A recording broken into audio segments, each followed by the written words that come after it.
awo nga tuvuddewo Red Banton bamugobye mu nnyumba bannange Red Banton oluvannyuma lw'okugobwa mu nnyumba debate nesandika okujja Red Banton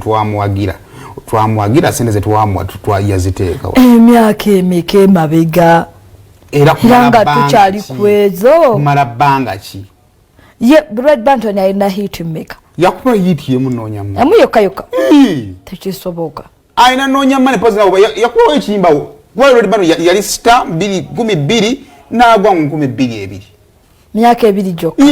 kati nene bwe ziba alina hit 10 bana myaka emeka egiyiseewo lwakuba teweetaaga hit 8 okuzimba ennyumba era nga olowooza goloza ebiseera ebyo zaabanga ssente mmeka Saimo simanyi gwe nalako n'akafaananyi ko ng'olabika waliwo zaaba sente nga mmeka kubanze nali nso akafaananyi naliwo wa akafaananyi abaana ke baata akange kaliwa konna kana kakateeteeyi nenga tempamu akabbulu omanyi mwaka kyogo nali ndowooza kyenda nga 8 no mukwano that was 2015 yes bala myaka emeka emabega oli kito nno myaka 7 oli kito nze nakulaga ga muntu yange wagana kukkiriza nnyo naate otuuse aji ndozora lwaki tuganda okuddamu ebibuuzo byammwe oleeta bulungi ensonga nomala n'ogyonoona ali mbadde nkuwaana mbadde sibuuza be mwagala kakati natubuuza ku Kiva J oyo kubanga Kiva J omu kubaagwa naye ng'alina ebuuyi lwakuba Kiva J ezimu kweziri Yesu yafuuse Yesu naye waki wagula poloti Yesu asinza okunyumira tugenda ematugga ng'obadde agamba Yesu aliku naye Yesu tagaana okuyiwayo ku mutima Yesu tagaana kisinzira oli wa ddiini ki ffe mu bakatuliki tuyiwayo neti yamuyise Yesu kyobaba muyita mugattako zeni ewaffe Yesu ayawukane n'owaffe goli wa ddiini ki bannaye simanyi na ddiini eryo Daniel Semwogiri bali balina gye bazikubuulizeeyo nga biriko ssente oli mukristaayo ndi mukristaayo naye nalokoka oli mulokole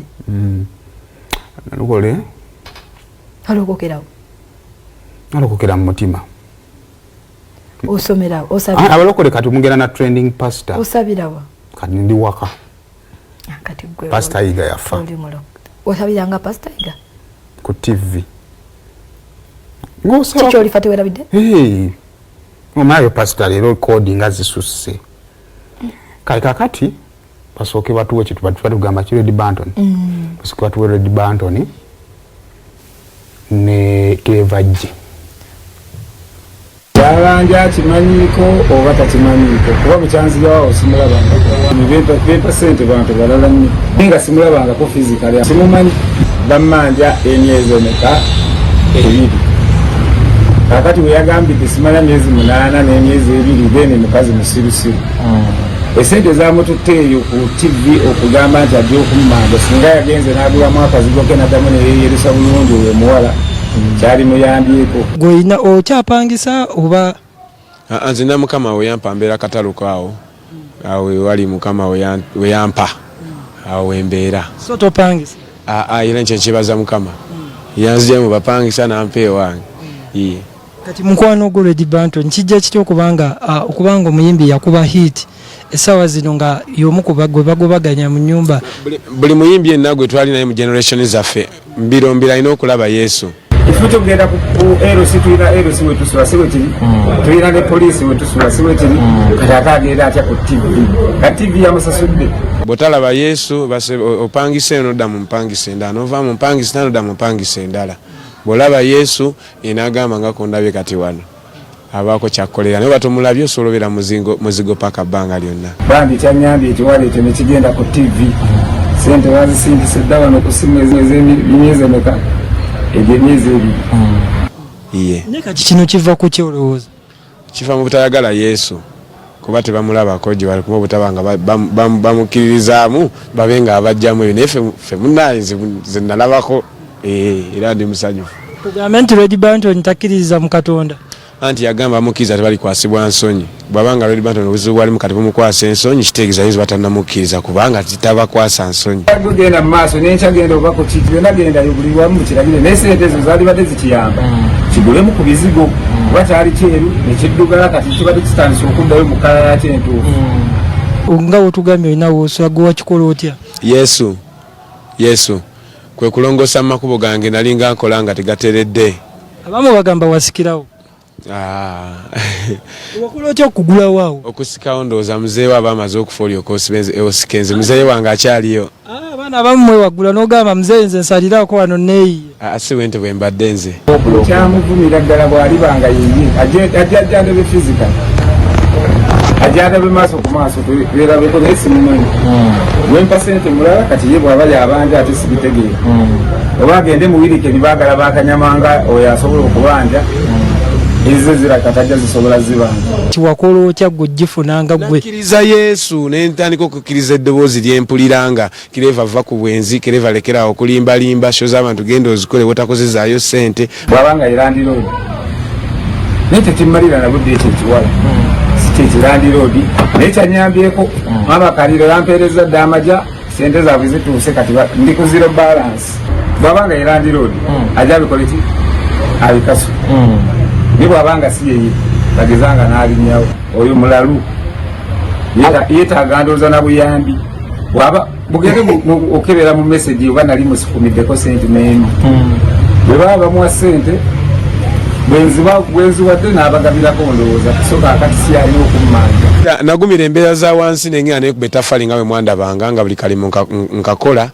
olw'ensonga nti binayisi bikola ate nga kiŋŋwanidde obikola kuba toyinza kubeerawo n'otayamba ku muzimbi akuzimbira naye obanga oli muyalani tena ojja kuzimbira kati bwobanga tulira eddoboozi ligenda kukubisa ku mataffaali wadde oli supasita oyinza obutakituukako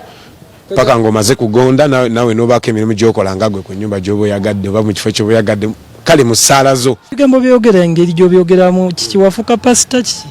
yatugamba tugende tubulire enjiri ebitonde buli bitonde byonna gwe mulimu gwe tulina gwe talina kwekwasa naawe bw'otyo kirava watandise ozimba ekyaki ekyaki era wano ku nsi bali bagambanga nti mugenda zimba kyaki kubanga mulokose bagenda basibanga makomera mukama waffe yazimba dda kyaki yeno tempo gwe mubiri gwaffe mwoyo omutukuvu mwatuula bw'oba ogenda zimba kyaki nga nawe tulina woosula kitegeeza sitaani akwefunzizza ayagala osooka ozimba ennyumba ya Katonda oluusi ne gy'otasobola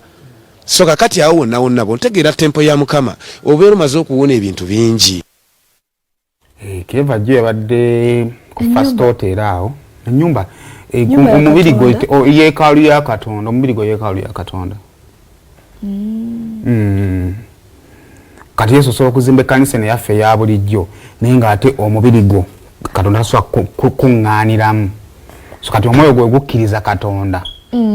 ye nyumba ya Katonda esooka nga tunazimba kino kizimbe kanisa kizimbe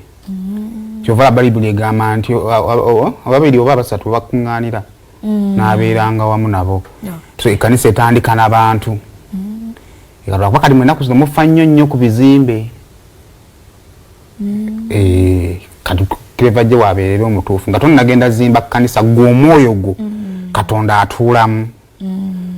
kubanga Katonda tasobola kutuula mu kkanisa nga tatudde mu mwoyo gwo amiina kakati namba yange ya mobile money erizo 7 ku kyakyo oba of course nva kubuulira njiri kale kakati